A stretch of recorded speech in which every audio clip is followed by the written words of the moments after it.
早期现在在喊这个小心匪谍就在你身边，好像只是一个电视上出现的一个桥段哦。但这个间谍的部分，在尤其中共对台湾的一个干扰的部分从来没有减少过，而台湾老是频频中招。为什么会有这样的事情？到底中共对台湾都用了哪些手段？那台湾难道真的没有一些老师要提醒大家真的要去注意的事情跟来防治的手段吗？这部分是不是可以请教一下陈老师呢？要谈到中共对台湾的谍报活动就必须谈一谈前面我们讲过那个解放军总政治部对外联络部，因为它曾经是渗透台湾的主要间谍派出单位。我前面讲过，它的前身是国共内战时期共军的敌区工作部，主要任务是策反国军将领。所以这个部门掌握着中共在台湾各个部门策反过的人名单，还有档案。那除了已经暴露的，还有冷藏的。那同时呢，总政治部的这个对外联络部还对台湾军界的军官建立档案追踪。那这个联络部最初是负责策反国军将领，并且瓦解台湾的所谓敌对势力。然后改革开放以后呢，他的工作重心就日益转向美国，还有其他的西方国家。前五角大楼有一位官员叫 Mark Stokes， 他曾经说过，说中共这个联络部他的工作和政治、金融、军事行动和情报都相关联的。那正好我个人对这个部门还稍微知道一点，因为我是在中国人民大学获得学士和硕士学位之后我当时想离开学校，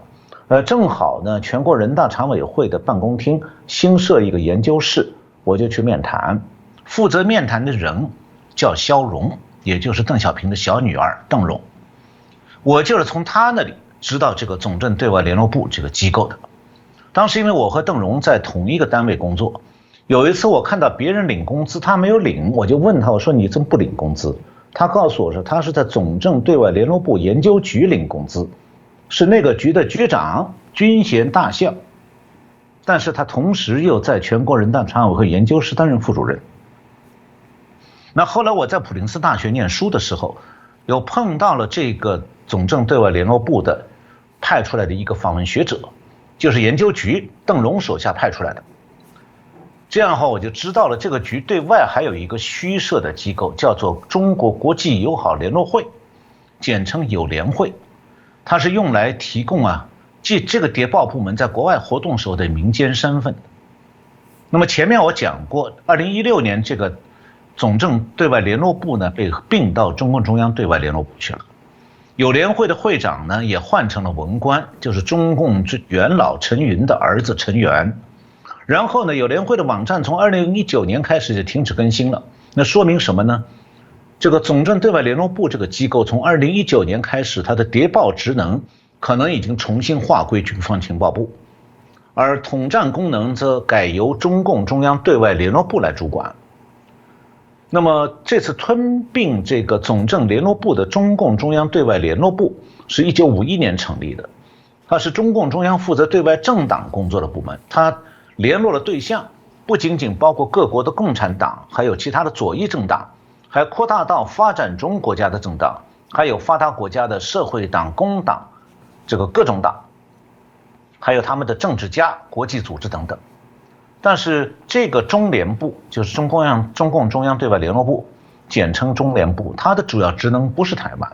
所以呢，总政对外联络部原来的对台工作是很可能部分划归给对台办。那中联部的功能呢，看起来是政治统战，但中共的统战和谍报是结合在一起的。你可以用2句话来理解，就是统战为谍报服务，谍报从统战开始。所以往往一开始中共会从交朋友、邀请访问、免费旅游招待入手，然后安排这个客人去演讲，支付各种报酬，当然对台湾人也是这样做的。那么这些统战手段看起来表面上无害，其实都是在建立交情，同时发现弱点。比方讲，外面来的人是不是想要钱，或者喜欢女色？那如果是后一种情况，那下一步就会有女士来接近你。那么两岸关系过去70年来是经历了几个阶段的。1949年到79年，双方是敌对关系。那么，从1987年台湾解严、开放去大陆探亲，双方关系开始和缓。然后台商大举登陆，双方呢不仅仅是政治、经济上、民间的交往越来越多，经贸关系非常紧密。那最近2年呢，中共又开始武力威胁台湾，宣称要夺取台湾，那么两岸关系又再度紧张起来。那对应这样3个大致的阶段啊，中共对台湾的渗透也有2个阶段。最早的渗透是中华民国收复台湾之后，中共就开始往台湾大批派遣谍报人员，人数多达几千人。同时呢，国军当中也有不少自行投敌的官兵被查获的。那这方面的情况呢，因为过去几年大陆不断有当年派到台湾来的谍报人员的亲属到台湾来寻找踪迹和吊唁，那这个问题就逐渐公开化了。现在中共在北京还为这些中共在死在台湾的谍报人员建了一个纪念碑，上面有846个已经公开了的名字。那这大批中共谍报人员的大多数啊，是在1950年中共台湾省委书记蔡孝乾在台湾被捕以后啊，陆续被查获的。那很多人当时是作为匪谍被制裁了。那么以后几十年里头，两岸不再有民间交往，所以中共的第一波渗透可以讲基本上失败了。在两岸敌对的时期啊，彼此之间是完全没有民间交往。所以如果有人要联络，只能通过香港和美国转寄信函。所以中共的渗透在两岸敌对时期基本上中断的，共谍的案件也基本上没有。但是中共的第2波渗透相当成功，这种成功啊和两岸关系的和缓、来往密切有关，也与中共的渗透模式发生变化有关，更与台湾放松了对中共的心防有关。所谓的台湾放松心防啊，首先是放松了民主社会对专制国家应该有的心防，其次是放松了对中共霸权野心的心防，再次是放松了对中共经济利诱的心防，最后是放松了中共颠覆台湾民主自由企图的心防。那在中共的两岸统一宣传攻势下，再加上台湾一些政治人物和媒体的亲中立场，台湾对中共态度的社会氛围发生了很大的改变。两岸关系和缓以后啊，中共的态度其实也是在改变当中的。一开始中共的地方政府是欢迎老兵回去探亲，希望从他们给亲友的馈赠里面获得外汇，所以非常热情。后来呢，是为了开放，开始欢迎台商，这个态度呢是先前恭后居，就是先很恭敬，然后就很高傲。起初给台商是不少方便和优惠，吸引他们在大陆开厂生产出口产品，后来就慢慢的变得不那么友善了。90年代中期，中共就已经开始了具有长期目标的渗透，是希望通过在台湾培植第5纵队，实现所谓的和平统一台湾。那这种渗透一开始是收买台商，然后延伸到吸收国军军官，再后来就进一步扩大到社会各界。所以呢，从1999年开始，台湾就不断发生共谍案。我看到大纪元时报的记者吴文洲，这个2019年7月15号从台北报道，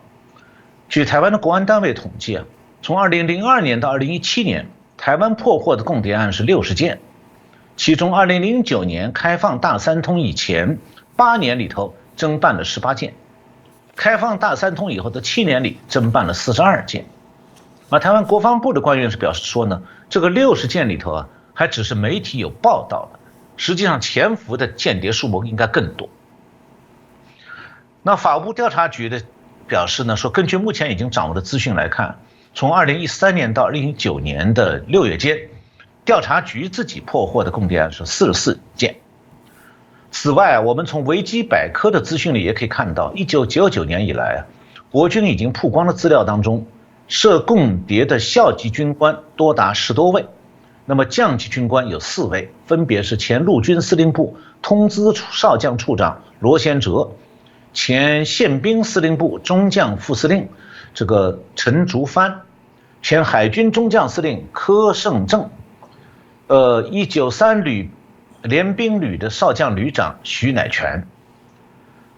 台湾的前情报官员萧台福曾经表示说，从这个已经曝光的案例中可以看到，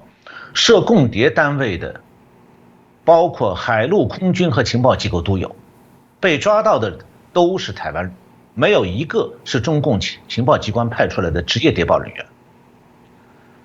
我看到这个我所认识的一位台湾警察大学的这个公共安全系教授董立文先生在大纪元的采访中表示过，他说，如果帮中共所有党政机关搜集的情资的人都视为谍报活动的话，数字绝对不止几千人。董立文就说说过去老一辈人有一句话，就是主持人今天提到的，小心匪谍就在你身边。他说这其实是事实，只是当前台湾社会对保密防谍的印象还停留在戒严时期，而且不断被妖魔化，所以很多人排斥这个议题。我呢，2019年在高雄中山大学有一次演讲时，我也讲到说，匪谍就在你身边。当时我讲这句话没有错。那么大纪元的记者根据这个已经曝光的中共间谍案，整理了中共谍报部门的渗透形态，发现呢有5种手法可以值得注意。第一个是这个抓把柄，撒大钱，用美色；第二个是利用亲友同僚去劝说，吸收为供。第三个是通过网络交友发展间谍，第四个是网络窃取搜集情报，我这个前面已经讲过。那么第5个就是发展谍报人员，承揽军方工程，这个来刺探军情。那现在中共既然已经把吞并台湾的野心公开讲出来了，那么台湾人在保密防谍方面呢，还能够掉以轻心吗？保密防谍是应对中共破坏的必要手段，不能因为这4个字在戒严时期用过，今天在民主社会就要反其道而行之。这个民主国家面对红色大国的全面渗透，保密防谍就应该是永远的警钟长鸣。